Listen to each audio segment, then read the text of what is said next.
Olá, pessoal! Dando continuidade então aos nossos estudos, agora nós vamos para a segunda parte. Então, gente, para a gente dar continuidade aqui, né, ao estudo, nós vamos começar esse livro aqui, Sublimação, de Ivone Pereira, né? Para quem não sabe, Ivone é um espírito singular que a sua obra mais famosa foi Memórias de Suicida, e que é a mais famosa, né, até então, mas é excelente esse livro aqui, porque ele nos convida a entendermos uma coisa importantíssima, que é a mediunidade. E a mediunidade, ela tem que ser bem compreendida, ela tem que ser bem educada, para a gente conseguir realmente trabalhar ela de forma educada. Então, vamos lá. Esse livro, ele foi psicografado por Ivone, pelos espíritos desencarnados de Leon Tolstói e Charles. Leon diz na apresentação que deseja escrever algo sobre as implicações que o suicídio provoca nas almas. Assim ele relata neste livro. O primeiro capítulo vem dizer obsessão. Segundo o Livro dos Espíritos de Allan Kardec, parte 2, capítulo 3, no instante da morte, o desprendimento do espírito ao corpo físico não se dá de forma rápida, mas, ao contrário, se opera gradualmente e lentamente de indivíduo a indivíduo.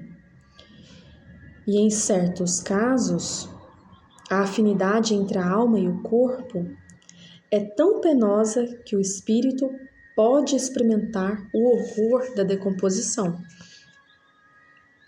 Kátia Andreevna começou a escrever uma carta para sua amiga, Aglaida Petrovna, que é a esposa de um entendido em coisas relativas a espíritos e ao mundo das almas. A história se passa nos arredores de Smolensk, perto de Moscou. E Kátia escrevia a carta de seu quarto particular em um hospital de alienados de Moscou. Então vamos lá. A primeira coisa é que o livro foi psicografado por Ivone pelos espíritos de Leon Tolstói e Charles.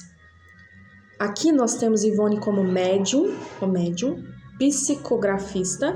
Então ela pega a caneta e ali ela recebe os dois espíritos e escreve. O espírito pode pegar a mão e escrever. O espírito pode falar com o médium e o médium entender o que o espírito está falando e escrever. Existem diversas formas da psicografia. Então, os dois espíritos estão com a preocupação de passar a informação sobre a implicação que o suicídio ou que o autoextermínio traz para a vida do espírito. Porque a gente sabe, enquanto espíritas, que desencarnamos, o corpo morre, mas o espírito é eterno. Então ele sobrevive, ele subsiste à morte material daquele corpo. E no plano espiritual, né, no plano da consciência daquele espírito, né, ele vai sofrer as ações que ele praticou. No caso aqui, que ele vem relatar, ele até vem buscar sobre a questão, primeiro, do instante do desencarne, da morte. O desprendimento do espírito do corpo físico, ele não é, em casos de suicídio, rápido. Não é assim, tá? Ele é gradual e lento. Até mesmo para almas que estão desencarnando por questões naturais, ou por questões de doenças, natural. É lento, não é assim rápido, sabe? Mas cada um tem mais ou menos uma margem. Disse que o espírito leva em torno de 12 horas para se desligar do corpo físico, tá? No caso do autoextermínio, pode durar décadas, pode durar anos esse desprendimento. Então,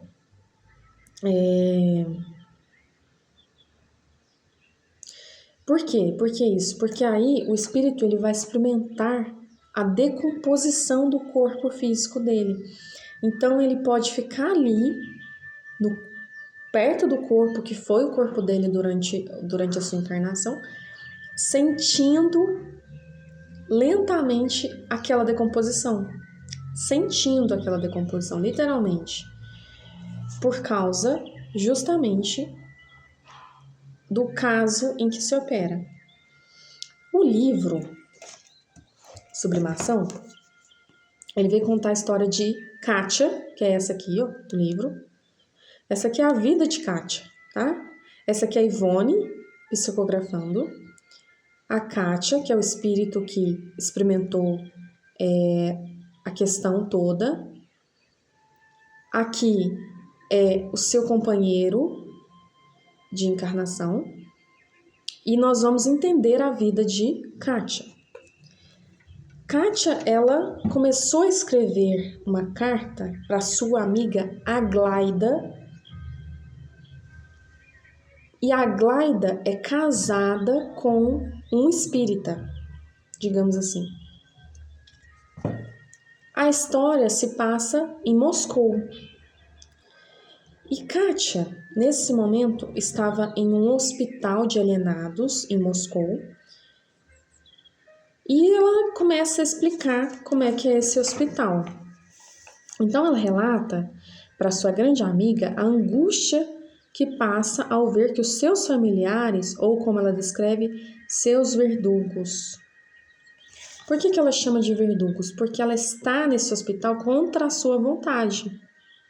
Os pais dela, por algum motivo que nós vamos entender daqui a pouco, colocaram a Kátia em um hospital de alienados para que ela fosse tratada.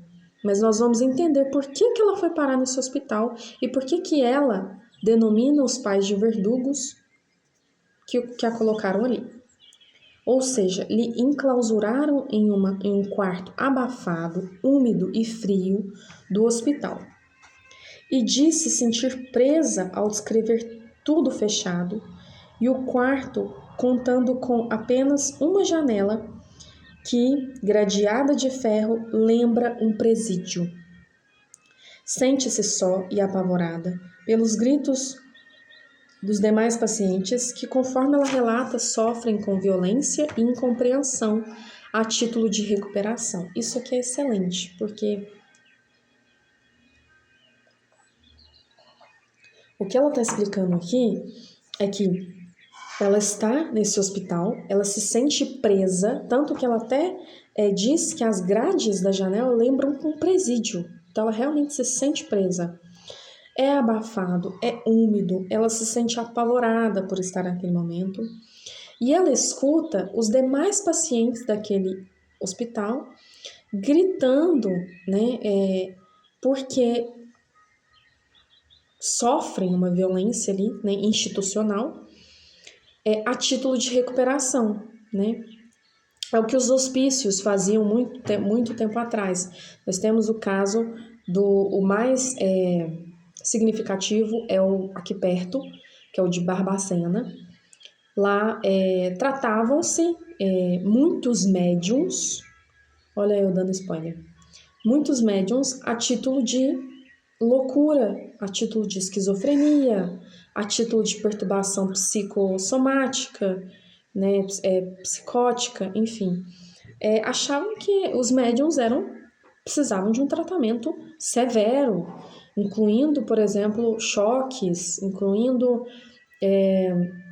remédios na veia para deixá-los desacordados por muitas horas. Então não foi nada fácil, né? E esse é um caso que a Kátia está relatando para a gente aqui, que foi em Moscou, não foi no Brasil, mas que a aplicação foi penosa, né? E todos eles sentem enorme tristeza ao ver que suas famílias os abandonaram por não saberem ou compreenderem suas questões e acharem que sofrem por distúrbios psíquicos. que é o que eu falei. Muitos são abandonados pela própria família porque a família não compreende o que se passa com aquela alma. Então ela fala, vou precisar internar esse meu parente e abandonar ele. Mas não entende o que se passa, né? Diz a sua amiga que não é louca, não se sente assim. Relata que vê espíritos e conversa com eles, alguns até gargalham de sua situação, que a internaram lá por esse motivo. E prevê que poderá ficar louca ao ficar presa em um ambiente que provoca indignação e desconforto, e ser obrigada a tomar pílulas, drogas e choques. Ela não sabe por que foi parar lá. Tudo aconteceu devido a um desastre com seu querido Theodore, que foi vitimada por um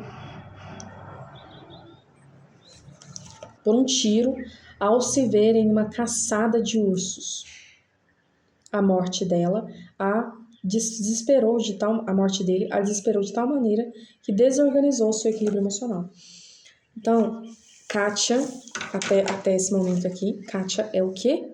Médium. Ela não é louca, ela é médium. Ela vê espíritos, ela conversa com os espíritos, ela entende o que os espíritos falam. Só que naquela época, provavelmente por questões da provação dela, ela não tinha contato com o espiritismo, né? Até então, o espiritismo... Hoje o espiritismo já está muito mais, graças a Deus, difuso, mas naquela época não tinha esse conhecimento. O que eu tenho? Será que eu sou louca? Por que eu vejo espírito? Por que eles falam comigo? Faz sentido que eles falam comigo. E aí, despertou o lado mediúnico dela quando o seu companheiro Theodore, né, o seu marido Theodore, morreu em uma caçada de ursos. Ele levou um tiro, provavelmente por acidente, e acabou desencarnando.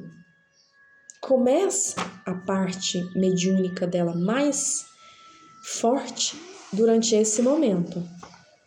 E ela vai dizer: só conseguia dormir mediante a aplicação de alguns remédios e mesmo assim, Kátia relata que ouvia os gritos de Theodore chamando por ela.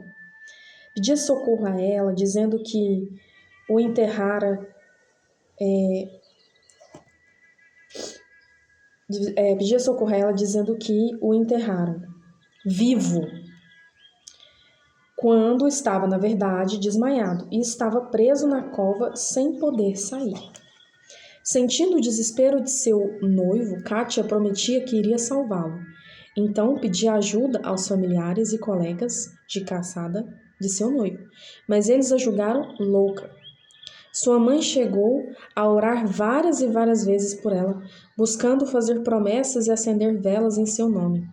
Inclinada a ajudar seu noivo, ela seguiu com destino ao cemitério, mas seu pai a segurou e prendeu em casa. Porém, ela fugiu com uma enxada e uma pá. Ao chegar, viu Theodore com os olhos abatidos, preso à cova, tentando sair. Kátia viu o esposo preso na cova. Ela sonhava com ele. Ela provavelmente não é sonho, né? É desdobramento do corpo físico. Ela desdobrava, ia até a cova onde Theodore estava e via que ele estava ali preso, que ele estava sofrendo e que ele estava vivo. E que ele falava: Kátia, eu tô vivo, me enterraram vivo, eu tô vivo.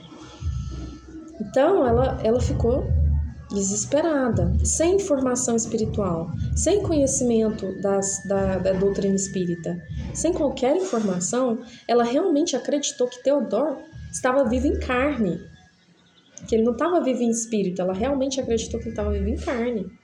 Então, o que ela fez? Ela começou a falar com os familiares pensaram o quê? Meu Deus, minha filha enlouqueceu. Como assim? O marido dela morreu, ela não está aceitando a morte do marido. E aí, o que aconteceu? Num ato de desespero, claro, porque o espírito falava com ela todos os dias, ela pegou uma pá e foi até a cova do Theodore. Ela foi até a cova do Theodore para tentar salvar o marido, porque ela achou que ele estava precisando de ajuda, ele estava vivo, enterraram ele. Quando ela chegou lá, ela viu que ele estava com os olhos abatidos, preso na cova, tentando sair. dizendo: me socorre, Kátia, me salva. Sufoco, estou abafado debaixo dessa terra, estou vivo, minha querida, e sou teu, não me reconheces mais? Eles me supuseram morto e me enterraram vivo. Nesse instante, Kátia não trepidou, quis mostrar que o amava e que iria ajudá-lo. Começou a tentar desenterrá-lo, mas não conseguiu. Foi impedida por seus vizinhos, aos quais ela os intitulava de algozes. Então, ela ouvia ele pedindo socorro, ela tentou salvar ele. Nela tentar salvar ele, chegaram os vizinhos para tentar ajudar ela, porque os vizinhos não estavam vendo o espírito do Theodor. Quem estava vendo o espírito do Theodor, que é médium, era a Kátia. Então eles agarraram e amarraram cordas em seus pulsos. Aí eles tomaram uma atitude muito violenta, né, por ocasião daquele momento, colocando-a em uma carroça em direção à sua casa, enquanto ela gritava pedindo socorro por Theodor. Mas eles não quiseram ouvir e assim foi até esse instante, onde presa no hospício, Kátia ainda sonhava vendo o noivo pedindo por ajuda da angústia que sofria. Que vivo, foi surpreendido por todos como morto. Entre aflita e angustiada, Kátia pensava no noivo, ouvindo os pássaros cantando, como a dizer. Então, eles não quiseram ouvir a Kátia, nem por um instante. Colocaram ela numa carroça, amarraram ela, levaram ela até a família dela, né, para explicar que ela estava desorientada, né, então, pelo noivo, mas porque ela não estava entendendo que o Theodor era um espírito. Eles não estavam entendendo o comportamento dela e ela não estava entendendo que ele estava desencarnado. Aí ela estava aflita e angustiada e nesse instante eles prenderam ela no hospício de Moscou. Em Moscou, ela ainda pensava no noivo, ela ainda pensava em Theodor. Ela ouvia os pássaros na janela gradeada, que para ela lembrava um presídio, e lembrava de uma música que ele cantava para ela, que era Lá vem Katiuska, noiva feliz, buscar o marido, que Deus lhe vai dar para com ele casar. É Theodor Theodorovich, altivo e garboso, capitão de cossacos, destro e valente, louro e bonito, corado e risonho, o melhor cavaleiro do Dom, de Tula e do Volga. Kátia e Theodor vão se casar. No tempo das flores, do riso e das festas. Sejam felizes, Kátia e Theodor. Mulher e marido, marido e mulher. Que Deus abençoa, sejam ditosos. Que o céu abençoe sua vida e seu lar. Então, nesse momento, Kátia, ela está envolvida nesse sentimento que mistura várias questões, que mistura o noivo que desencarnou tão precipitadamente, o sentimento de que ainda escuta o espírito a falar com ela, mas que ela acha que ele está vivo, na verdade ele está em espírito, sofrendo ali o seu martírio. E ela começa a lembrar dessa canção que Theodor cantava para ela, né? Que eles iam se casar na época das flores, que ele era loiro e bonito, que era corado e risonho, que era um grande cavaleiro. Eles tinham toda uma existência programada na cabeça deles.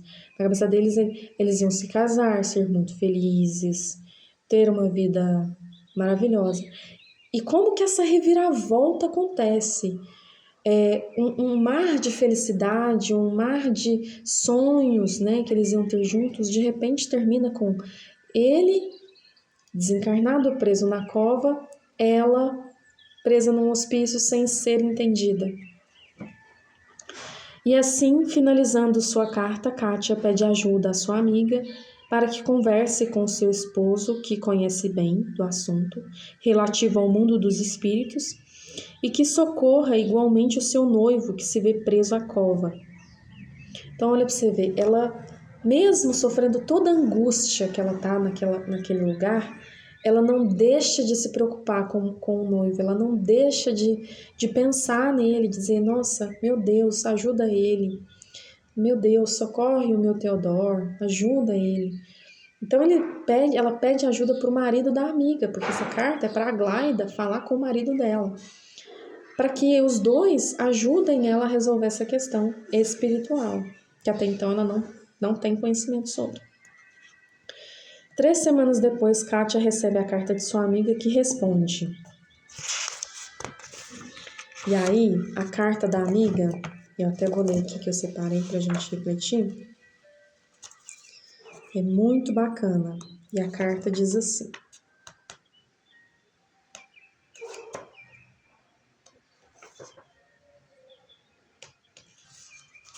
olha que lindo. Minha querida Kátia Andreevna, a alma humana é imortal, minha amiga.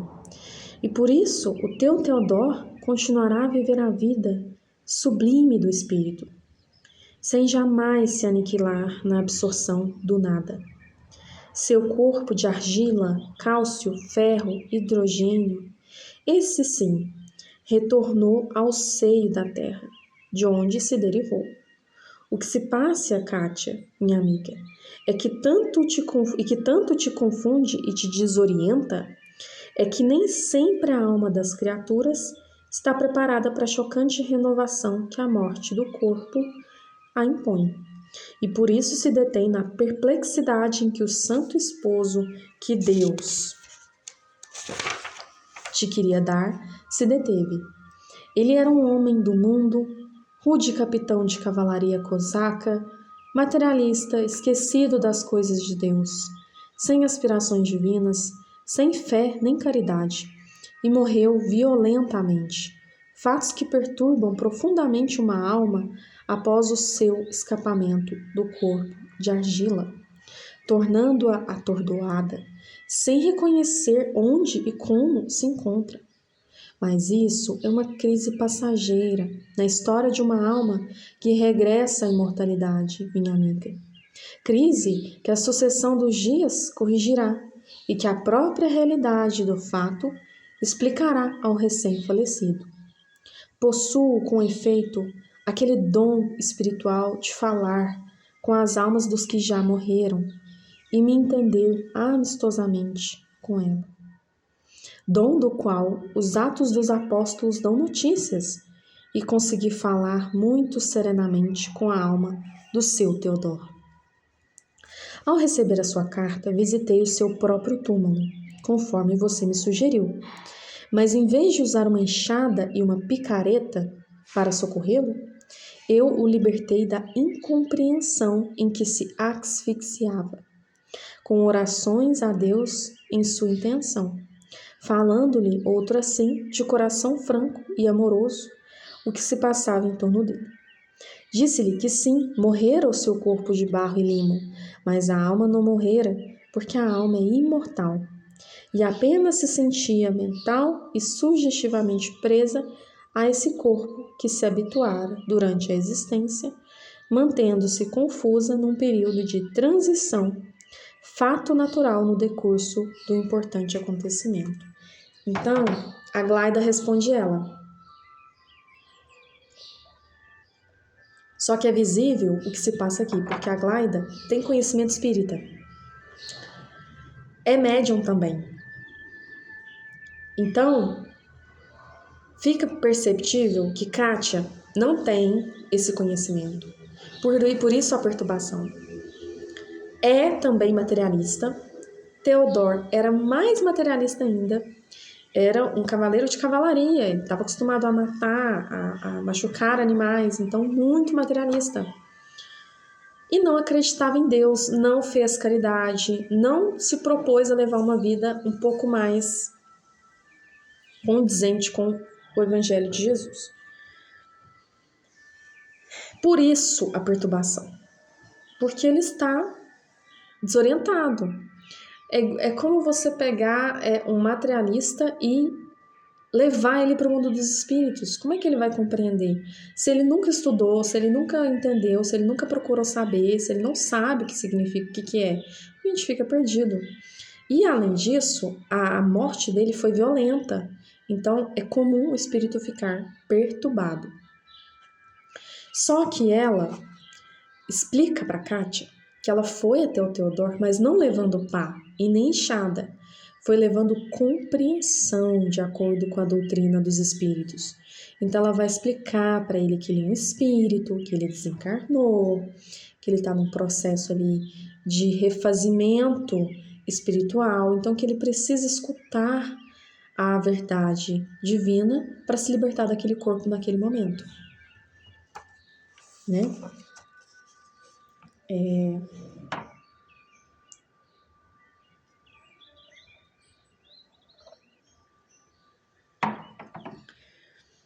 Que ao contrário do que ele supunha, em vez de jungido ao fétido de uma sepultura, ele poderia agora evoluir em aquisições superiores, singrar os espaços e percorrer o infinito, porque já liberto das cadeias de um aprisionamento carnal, bastando para tanto renovações mentais em si próprio e também reeducação do sentimento, afinando-o antes com o diapasão do respeito a Deus e não continuando submerso na treva de preconceitos prejudiciais. Theodor refletiu sobre as minhas exposições, compreendeu os fatos que antes lhe sabiam a bruxaria, despertou do pesadelo da mente aparvalhada pelo trauma da morte violenta, libertou-se da perplexidade, aceitou o acontecimento de sua morte corporal inesperada, se resignando ao inevitável, aceitou o ingresso ao mundo dos espíritos. Nossa verdadeira pátria. Riu-se da própria ignorância e acabou por se confessar encantado com a certeza de que agora tem a individualidade imortal como o próprio Espírito Divino. Quanto a ti, Kátia, minha amiga, será bom que saibas que também possuis o dom espiritual de ver os mortos e com eles falar, embora o ignorasses até o momento, dom que não se encontra ainda devidamente estudado e cultivado na tua personalidade. Desvia-se para certas anomalias incomodativas, te chocando nas presentes condições, ao explodir das capacidades de tua natureza psíquica, sob o imperativo de uma impressão forte. Mas também essa crise é passageira e depressa você se reerguerá da anormalidade que você sofre nesse momento. Theodor, encaminhado para a situação normal da existência espiritual, não vai mais te perturbar com os seus clamores e até futuramente ele pode te auxiliar no decurso de uma vida mais feliz. Mas você precisa agora procurar se repousar, se acalmar, ser passiva ao tratamento médico, porque o teu sistema de vibrações nervosas foi abalado e precisa de um tratamento. E acima de tudo, voltar-se para Deus através da oração humilde e confiante, recomendando-lhe a alma do teu noivo que, como muito bem lembrou o coveiro a quem agrediste, necessita de votos compassivos e bênçãos de amor para se desvencilhar das lembranças dos maus hábitos adquiridos na vida humana e poder levar-se na conquista da vida eterna. Resigna-te no imperativo da lei da criação, porque você não é a única pessoa do mundo a ver morrer um ser amado. Certa, porém, de que a morte realmente não existe em nenhuma parte, que tudo se transforma e evolui para a ressurreição semi-paterna, marchando sempre para a glória dos milênios. E dia virá que reencontrarás o teu Theodor, se envolverá no seu amor, se não na presente vida, ao menos em outras que o Eterno te concederá. E ambos por acréscimo de misericórdia, pois o ser humano deve ser digno e heróico diante dos fatos amargos da vida, porquanto a revolta é apanágio dos fracos e desequilibrados do raciocínio e do caráter. Ao deixares esse hospital, porque você vai deixar, bendito o refúgio onde você se refaz dos abalos nervosos derivados das infiltrações nocivas da mente perturbada de Theodore sobre a sua mente passiva. Procura amar novamente a um outro noivo que Deus há de te dar. Porque, minha Kátia, o coração humano, criado para evoluir, até integrar-se ao coração divino, foi destinado a se desdobrar infinitamente nas funções sublimes do amor. E por isso, jamais poderá renunciar à glória suprema de amar e de ser amada. Tua do coração, Aglaida Petrovna. Então, esse primeiro capítulo ele foi assim perfeito e sensacional. Olha quanta coisa a gente absorveu aqui desse estudo. Primeiro, a questão da incompreensão de mediunidade, porque Kátia se vê passiva recebendo a perturbação do seu ex-noivo, Theodore, que desencarnou num abalo violento, né? Depois você vê ela num hospital, porque a incompreensão a respeito do médium, ela existe até hoje, mas naquela época era muito mais forte. Ela está tão envolvida no plano espiritual, porque ela vê o noivo preso à cova, que ela fica nervosa, ela fica abalada, ela fica histérica, ela agride o coveiro, ela agride os vizinhos, ela fica incontrolável. Incontrolável. E normalmente é assim que funciona com os médiums ostensivos. Quando não há educação mediúnica. E aí, ela perturbada, ela desorientada, ela ali sem saber o que fazer, manda uma mensagem pra Kátia, pra Aglaida, que é sua amiga. Porque aí ela lembrou da Aglaida. Depois que tudo passou, ela lembrou da Aglaida. Ela falou, olha, vou mandar uma mensagem pra Aglaida, vou escrever uma carta pra ela, porque a Aglaida vai saber o que fazer. E realmente, a Aglaida tem um conhecimento espiritual incrível. É uma médium já de gabarito. Então, ela resolve tudo na base da prece, na base da calma, do raciocínio coerente, como se diz, da fé raciocinada. Ela vai até o Theodore, ela calma o Theodore, ela pede a espiritualidade que, por favor, ajude o Theodore. A espiritualidade ajuda o Theodore, ele é levado. Depois ela vai ao encontro de Kátia, dizer com ela que ela se acalme. E o mais importante de tudo, porque a gente espera que a Aglaida vai falar assim, não, Kátia, eu vou te tirar daí, você tá no lugar errado, você não é louca. Não, você é médium, você não é louca. Não. A Aglaida, ela é consciente do processo espiritual. Então, o que ela pede que a Kátia faça? Aceite com resignação o processo que ela está passando naquele hospital. Por mais tortuoso que possa parecer, mas é um remédio, é um tratamento, né? Que ela está sendo submetida para ter mais calma e serenidade. É claro que a gente sabe hoje, a gente tem conhecimento hoje, que os métodos utilizados nesses hospitais não eram nada éticos, nada morais, nada condizentes com a dignidade humana, né? A gente sabe que feria muito a dignidade humana, que é um método violento, ultrapassado e criminoso, né? A gente tem essa consciência. Mas o interessante aqui é que nesse momento a Aglaida pede para Kátia se acalmar, porque para Kátia sair do hospital ao que ela se encontra, ela precisa ser diagnosticada como cura. Os médicos precisam olhar para a Kátia e entender que ela está curada, que ela está entendida do assunto, que ela não vai mais entrar em histeria, né, em nervosismo absurdo. Então, tem-se o seu processo ali a ser respeitado, que é um processo cristão, que é um processo que muitos mártires, seres incríveis que passaram por esse planeta se submeteram. O próprio Jesus Cristo que foi crucificado, né? Então, é um processo que Jesus aceitou. Processo de Francisco de Assis, que se submeteu à fome, à dor, à sede, enfim, né? Claro que por uma missão evangélica. Mas o que ele quer dizer pra gente? As provas vão vir, as dores vão vir, né? Mas o que a gente tem que fazer? Aceitar com resignação o que tiver que ser aceito, porque existe uma providência divina que cuida das nossas necessidades. É o que a gente leu mais cedo. Deus sabe o que é melhor para nós. Então a gente não pode brigar com o nosso processo, porque o processo vem de uma forma ou de outra, porque existe uma coordenação superior que vai levar o espírito à sua evolução nos que se refere à moralidade, intelectualidade. Então, é aceitar o processo, a Kátia tem que aceitar para ela se ver livre. Pronto. É prova atrás de prova, é processo atrás de processo, né? É assim que funciona.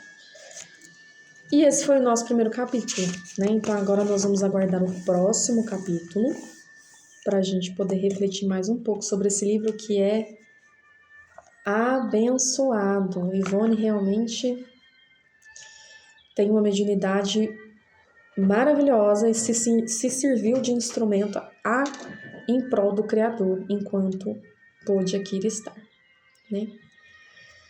Então vamos agradecer à espiritualidade maior que nos proporcionou esse estudo de hoje. Vamos guardar esse ensinamento magnífico que nos proporcionou o conhecimento das causas naturais, o conhecimento da lei espiritual, da pluralidade das existências, da pré-existência do espírito após o seu desencarne, que possamos cada vez